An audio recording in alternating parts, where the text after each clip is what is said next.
नमस्कार दोस्तों, शिवाय ऑनलाइन क्लासेज में आपका स्वागत है। दोस्तों, हम पिछले 2-3 वीडियो से राज्य के नीति निर्देशक तत्वों के बारे में पढ़ रहे हैं। राज्य के नीति निर्देशक तत्वों की व्याख्या एक एक करके आपको समझा रहे थे। हम महत्वपूर्ण नीति निर्देशक तत्वों की बात करें, अनुच्छेद 38 से लेकर अनुच्छेद 48 तक, अनुच्छेद 38 से लेकर अनुच्छेद 48 तक सभी निर्देशक तत्वों के बारे में पढ़ चुके थे। इसके बाद आपका अगला निर्देशक तत्व आता है अनुच्छेद 48 क। अनुच्छेद 48 क। इस अनुच्छेद 48 क में क्या दिया गया है? पर्यावरण का संरक्षण व संवर्धन तथा वन्य जीवों की रक्षा, वन एवं वन्य जीवों की रक्षा। अगला आपका नीति निर्देशक तत्व आता है पर्यावरण का संरक्षण व संवर्धन, वन तथा वन्य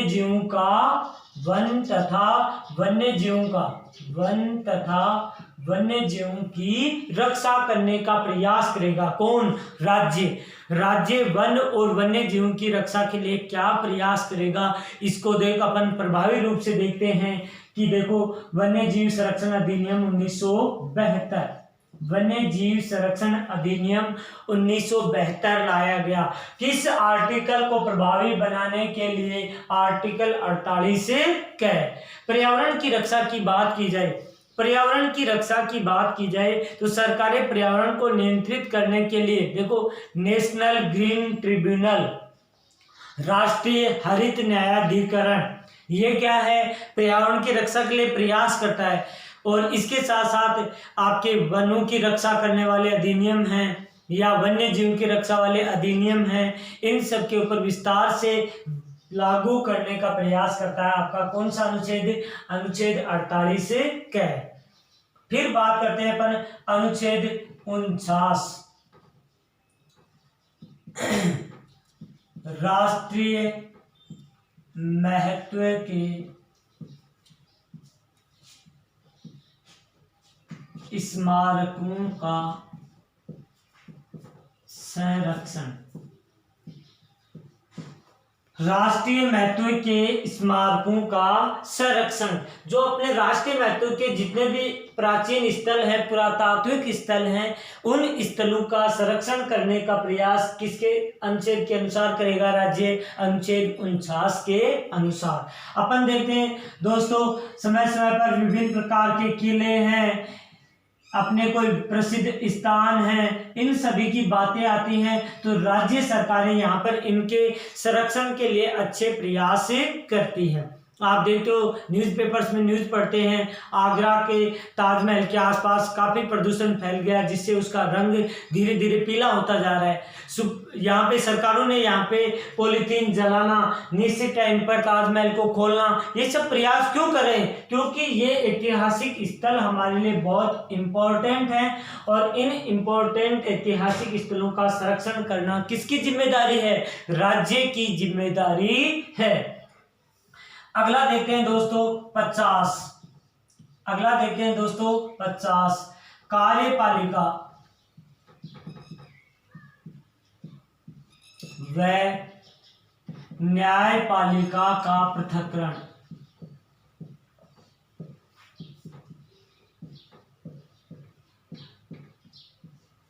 भारतीय लोकतंत्र के 3 पाये हैं। भारतीय लोकतंत्र 3 स्तंभों पर टिका हुआ है और ये 3 स्तंभ हैं, एक कार्यपालिका, दूसरी व्यवस्थापिका और तीसरी न्यायपालिका।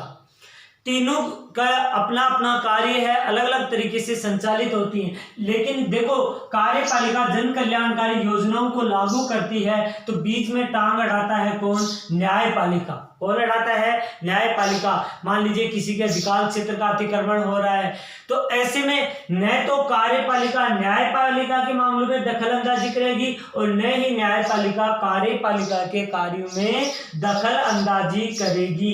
यानी कि दोनों अपने अपने स्वतंत्र अधिकार क्षेत्र का प्रयोग करेंगे।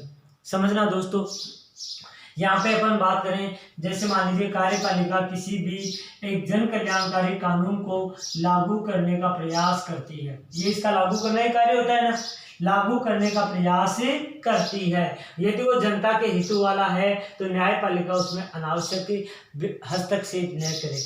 कोई कानून गलत बन गया, कोई कानून गलत बन गया तो न्यायपालिका की जिम्मेदारी है कि कार्यपालिका के से टकराव न रखते हुए उसको गलत व्याख्या प्रस्तुत करें। और ऐसा कार्य करने पर दोनों के स्वतंत्र अधिकार क्षेत्रों में किसी भी प्रकार की दखल अंदाजी नहीं होनी चाहिए। ओके दोस्तों, आगे देखते हैं अनुच्छेद 51। अनुच्छेद 51 क्या कहता है? भारत की विदेश नीति, भारत की विदेश नीति। ध्यान से देखना दोस्तों, भारत की विदेश नीति का उल्लेख किस अनुच्छेद में किया गया है? अनुच्छेद 51 में किया गया है।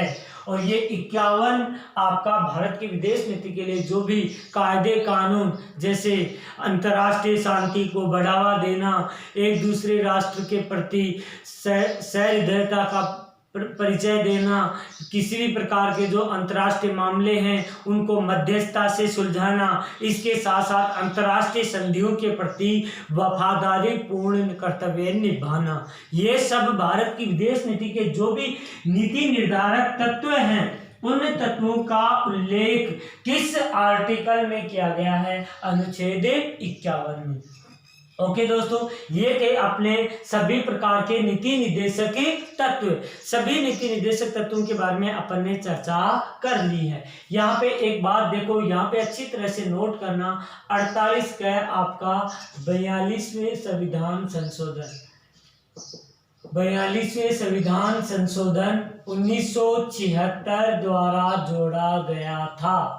1976 द्वारा जोड़ा गया था। तो दोस्तों, नीति निर्देशक तत्वों में ऐसे कौन कौन से उपबंध हैं जो बाद में जोड़े गए थे? कौन कौन से उपबंध हैं? मैं यहाँ पे एक लाइन में लिख रहा हूँ, अच्छे से याद रखना। अनुच्छेद 39 का निःशुल्क विधिक सहायता। नंबर 2, अनुच्छेद 43 का क्या था?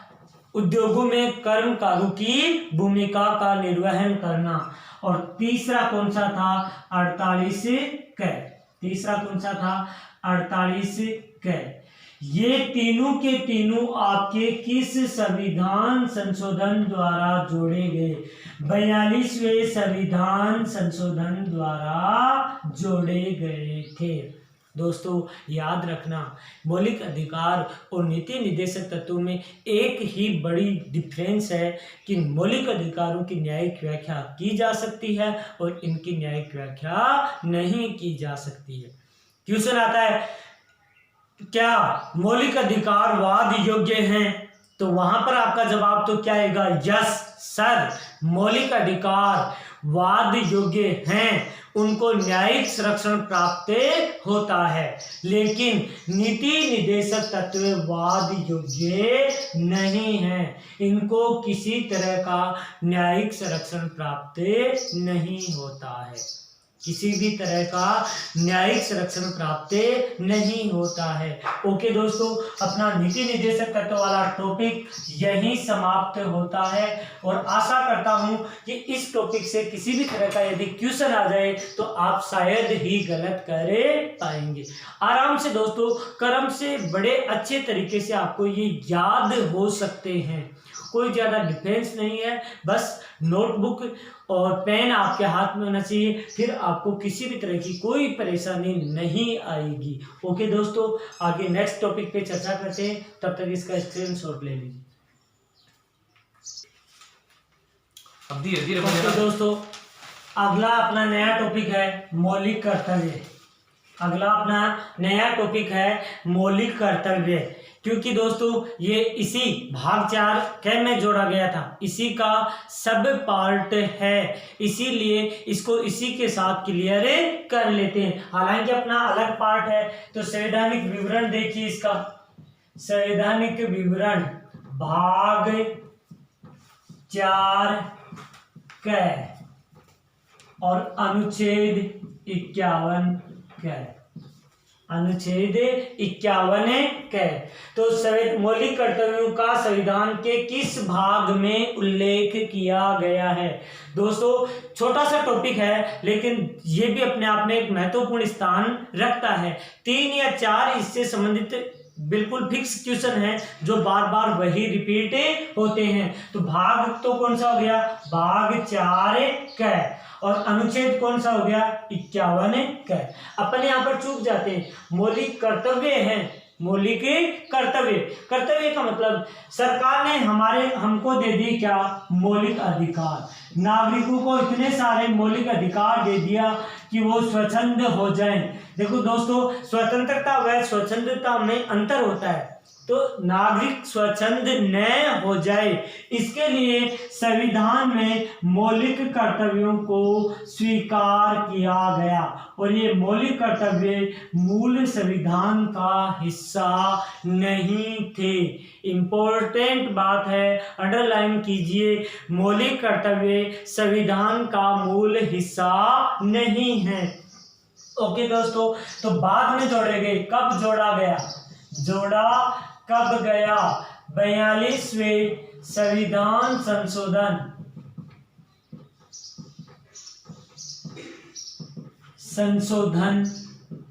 1976।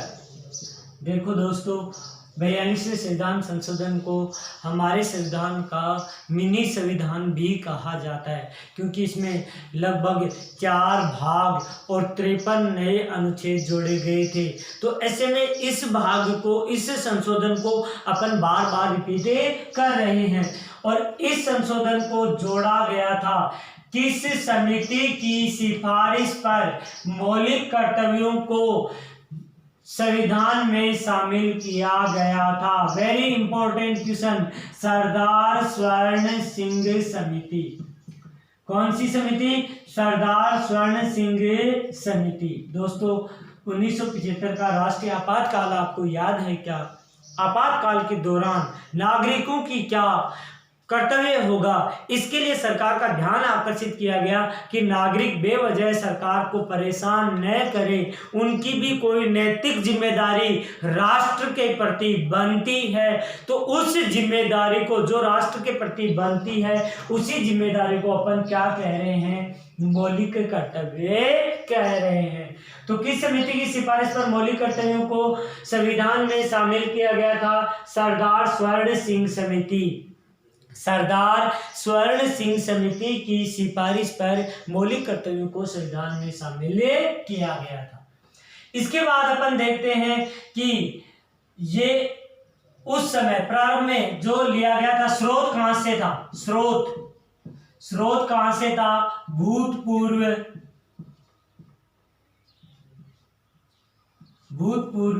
सोवियत संघ, भूतपूर्व सोवियत संघ। ये भूतपूर्व सोवियत संघ के संविधान से भारत में ग्रहण किए गए थे। सरदार स्वर्ण सिंह तत्कालीन सरकार में एक महत्वपूर्ण पद पर थे, उनको रूस भेजा गया कि वहाँ के मौलिक कर्तव्यों का आप अध्ययन कीजिए, और यदि हमें अच्छे लगे तो हमारे सामने भी प्रस्तुत कीजिए। इस समिति ने 8 कर्तव्यों की बात की, 8 मौलिक कर्तव्यों की बात की, लेकिन जोड़े कितने गए थे? प्रारंभ में कितने मौलिक कर्तव्य थे? 10। प्रारंभ में कितने थे? 10। वर्तमान में कितने हैं? वर्तमान में कितने हैं? 11। वर्तमान में कितने हैं? 11। और 11वां जो मौलिक कर्तव्य है, 11वां मौलिक कर्तव्य कब जोड़ा गया? बहुत ही इंपॉर्टेंट क्वेश्चन है दोस्तों। मैं बार बार आपके सामने राइट टू एजुकेशन की बात कर रहा हूँ। शिक्षा का अधिकार ही नहीं, उसको मौलिक कर्तव्यों में भी शामिल किया गया था। 11वां मौलिक कर्तव्य कब जोड़ा गया? 86वें संविधान संशोधन, 86वें संविधान संशोधन 2002। 86वें संविधान संशोधन 2002 के द्वारा 11वां मौलिक कर्तव्य आपका कौन सा जोड़ा गया? 6 से 14 वर्ष के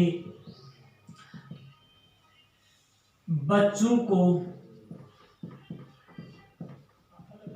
शिक्षा उपलब्ध करवाना,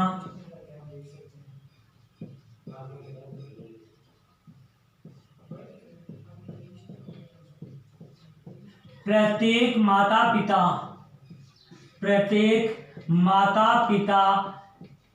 या अभिभावक, दोस्तों जो भी होगा उनका संरक्षक, माता पिता हो चाहे उनका अभिभावक हो, उनकी प्रत्येक की जिम्मेदारी बनती है कि अपने बच्चों को शिक्षा उपलब्ध कराए।